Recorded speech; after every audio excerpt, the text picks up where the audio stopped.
saya dah boleh agak dah.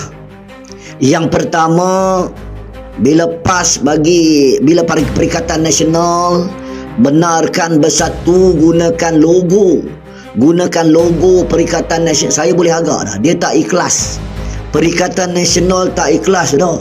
Tak ikhlas ni maknanya guna logo boleh, tapi jalan sendiri-sendiri. Sian bersatu.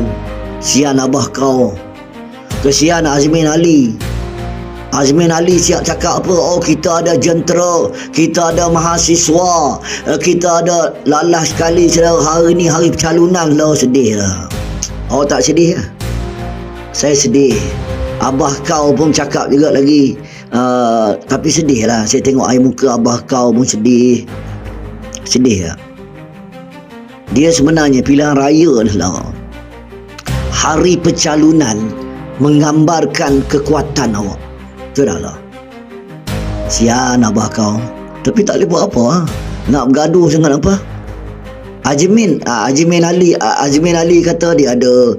Tak apalah, Pa tak nak tolong kita orang pun tak apa. Kita ada budak-budak muda, kita ada bersatu buat masak. Sedih lah. Dulu okey lah. Dulu ramai kawan-kawan saya jadi wakil rakyat, bertanding bersatu lah. Sekarang ni saya tak tahu nasib dia orang dah. Yang masih jadi wakil rakyat di Pahang, di Selangor, tak di negeri-negeri yang tak ada pilihan raya. Sedih lah. Sedih. Tak kata apa. Sian oh. Saya tengok gambar-gambar, saya tengok live. Ada setengah tu calon Perikatan Nasional ni. Dia jadi calon pejadang penyokong, tak sampai 10 orang lah. Tak sampai 10 orang yang mengiringi calon. La ilah Allah. Pah memang balul betul. Ustaz Pah memang balul betul. Abah kau sian lah. Parti Melayu tu sedih sian. Itulah, Melayu pun memang parti Melayu, tapi jangan kurang ajar. Betul tak?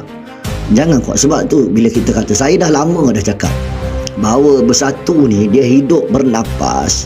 Calon-calon dia menang dalam pilihan raya umum ke-15 dengan sokongan pengundi-pengundi PAS, jentera PAS. Saya dah cakap lama dah sebenarnya.